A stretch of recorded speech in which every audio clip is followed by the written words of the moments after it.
There's some elephants in my room where I got a comment that was pretty rude. I've been fighting for my life. What you don't know is that in my loves, it's Kaylin Sierra Rose, and I'm back with a new video today, which is gonna be a crochet work order vlog. So excited to play catch up. So let's get straight into it. So we're unraveling. I had to unravel the ruffle rows because the hat came out too big and I have no idea why. I made it the same as all my other hats. It's just weird. So I'm restarting the ruffle rows a bit earlier and we're gonna see what happens. So in case you're new here to Cozy Girl Couture, I started my business in September of 2024 and it was named Kaylin's Crochet. And I was on Etsy at first. But then my Etsy account got shut down. I'm pretty sure I did something, but still the devastation of just getting my account shut down made me just create my own website. And that's when Cozy Girl Couture was born.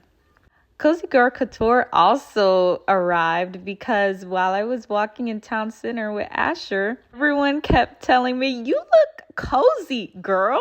So then that's when I was like, Cozy Girl Couture. Here I am starting the pink ruffle rows with my light pink Dream Supreme yarn. And I also just wanted to give a disclaimer before I talk about my life that never compare your walk and your job and your journey to someone else's, because you never know the instructions God is giving someone personally. I'm on my second row of double crochets for the hat and it is looking so beautiful at this point. I was super excited about this vlog because I feel like I haven't yapped in a while. I mean, the struggle has been so real, you just have no words. It'll leave you speechless for months. This is the completed ruffle hat, you guys. Totes adorbs. By the way, I got this cardigan at the thrift shop. It was a hidden gem. So I had to wipe my eyebrows off, my makeup off, so I could try on that ruffle hat and make sure everything is nice. And so now we are working on the black ruffle hat. Yay! Oops. I'm really excited for this one because I think it's gonna look really cool and chic because black just goes with everything, right? So cannot wait to see the outcome of this one. And it ended up having to unravel so many rows of that pink one that like I only did 6 rows because it was just way too big and I have no idea why, but hey, we made it work and it worked.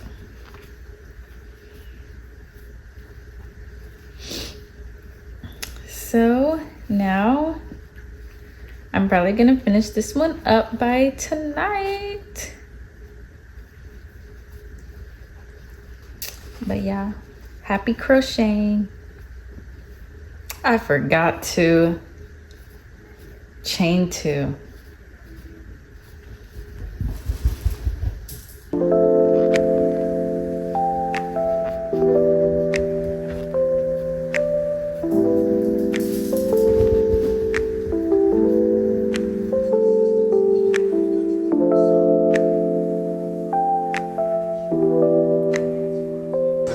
We're now going to eat some food.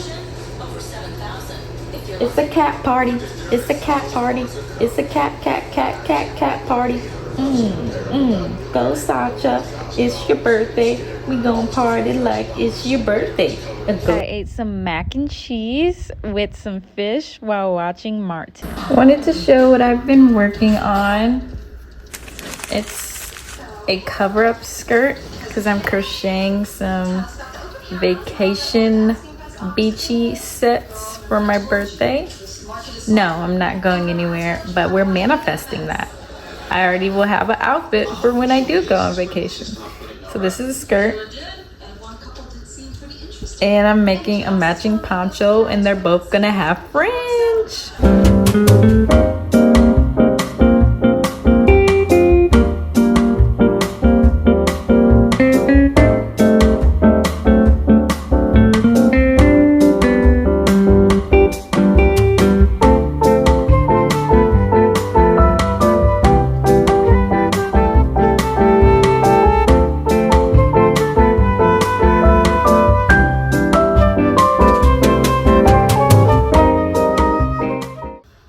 So here is the ruffle hat we're still working on. So there's some elephants in my room. I hope y'all know that phrase, where I got a comment that was pretty rude, but I still had the question myself. So I thought I'd answer it on this vlog, which is, why haven't I saved up for these past 2 years plus, because we're now going on 3 years, the past 2 to 3 years, while God has given me this amazing opportunity to live bills free. And when I asked God about it, the short answer is Isaiah 55 verse 8 is what he gave me. And in my Bible, it says, an invitation to an abundant life. Verse 8 is saying, for my thoughts are not your thoughts, nor are my ways your ways, says the Lord. And verse 9 says, for as the heavens are higher than the earth, so are my ways higher than your ways, and my thoughts than your thoughts. So in our human mind, including me, in that comment, we think we know it all. We think I thought I had it all figured out on my way here. I'm like, yep, I'm gonna save up and probably be able to buy this and that, and I'm gonna be on my way. No, I've been broke. I have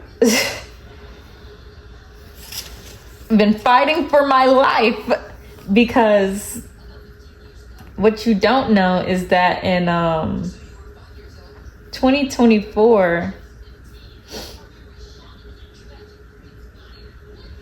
in November of 2024, I lost my car, and I've been without a car since, and that has been the worst and most awful. It's made living here a bit harder than it ever was. It was actually really good.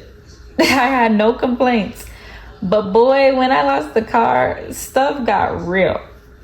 Life got real, and I was really feeling like I was in solitary confinement. I felt trapped, and I just didn't like being on other people's times and feeling like a burden. But mind you, throughout all this, God has provided for me, and because of that being my current lifestyle, depending on God, fully dependent on him, people will think you're lazy. People think that you're using God, like, I'm his child. How can I use him? He put me here. I didn't ask to be here. I didn't ask to leave my family. I didn't ask to have to run from emotional abuse. So who are you to say how my relationship is with God? And who are you to question my pathway to becoming self-sufficient? Like, you think I don't know? You think I don't want to be self-sufficient? You think I don't want to be...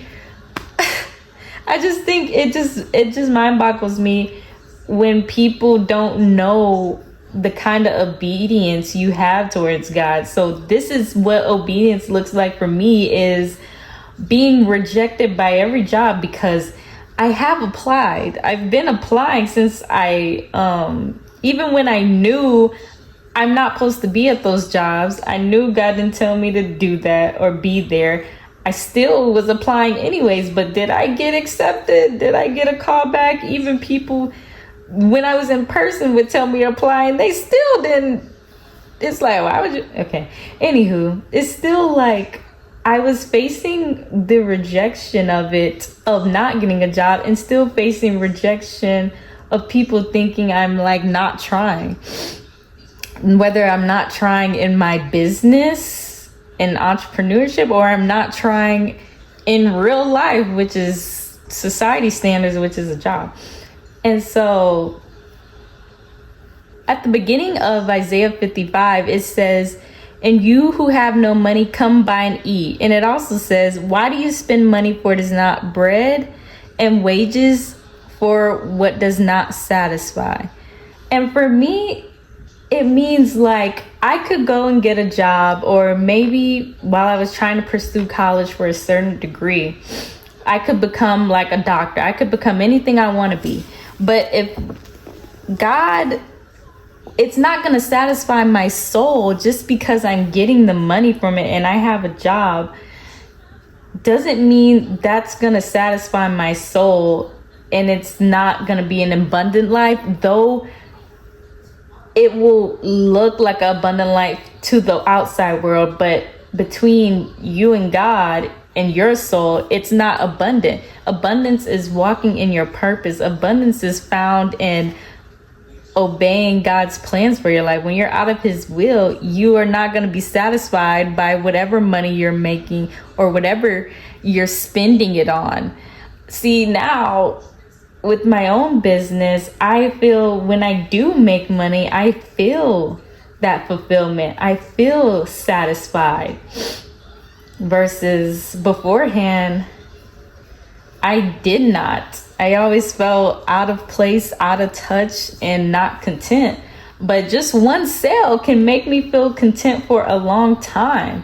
So imagine when things take off as I am envisioning for them to be, and God's plans for them to be, though things can get really bad and they look really bad, and it can feel really bad too, but you still have to trust God that he will bless you abundantly even when it doesn't make sense or things are pretty uncertain right now. But all I'm just saying this to say is that I'm not enduring this in vain. I'm not enduring this because I don't want to work. I'm not enduring I'm not just oblivious, just out of touch with my life. I know exactly what's going on. And God, how do you not know that because we are survivors of domestic violence or emotional abuse, it's like you're literally, God has given us the rest. Because when the children of Israel came up out of Egypt, there's a verse about they would not enter his rest. And for me, because I haven't worked this whole time, I feel like this is a form of rest for me. This is a form of recovery and healing. That's what I've been doing alongside of building my business, is getting the healing and help I need, getting the medication I need, versus if I'm scrambling around at some job working like a Hebrew slave,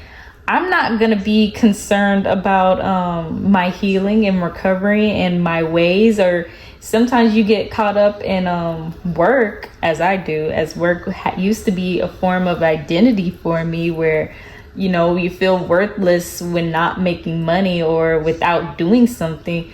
It's like, oh, I can actually acknowledge that, wow, I am still a good person. I am still loved by God. I am still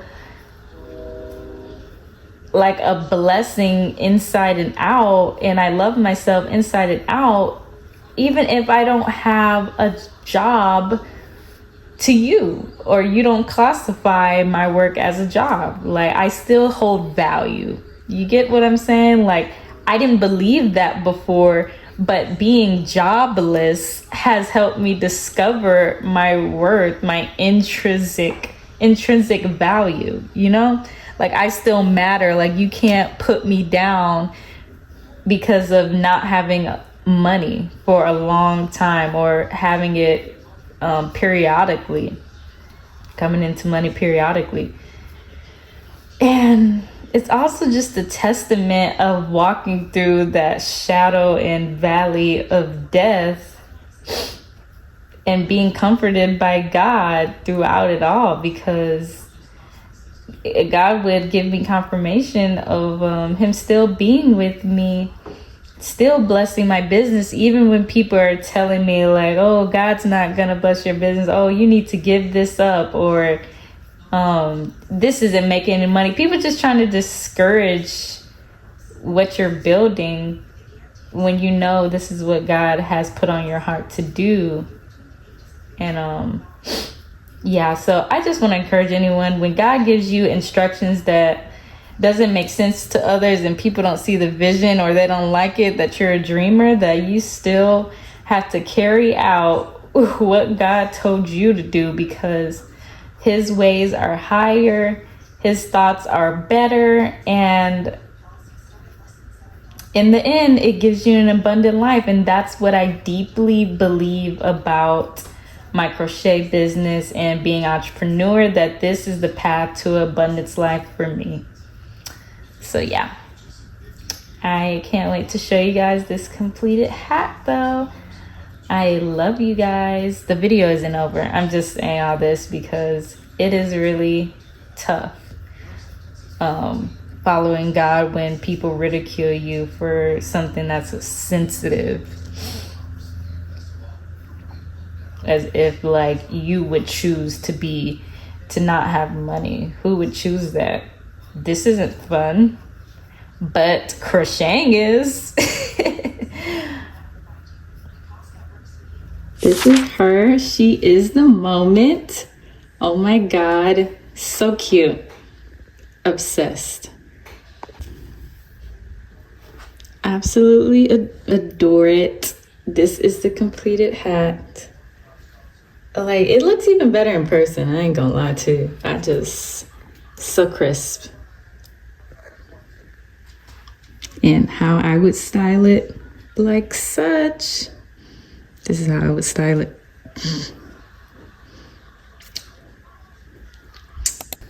Hey my loves, so today I just want to show you how far I got on my birthday poncho, and it's not that far. And I also just want to encourage you to cook your favorite home meal, because I made some white beans and Asher even wants some. I made some white beans and they're such a comfort food. I just forgot to make my chicken. I don't know how, I was tired, but obviously this is it. So yeah, I'm just gonna eat and then show you guys. Hold on, let's take a bite of these white beans.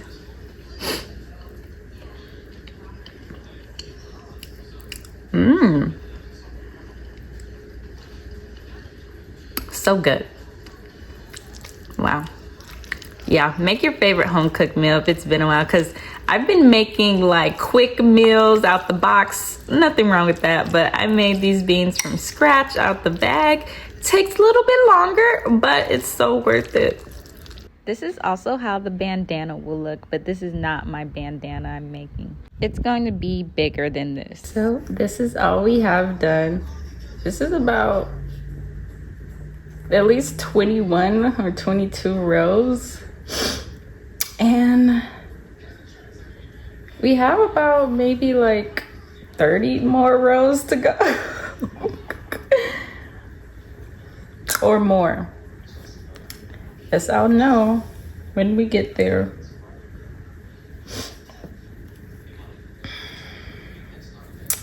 Well, that's the end of this vlog. So I love you guys. Hope you guys have a blessed week ahead of you. And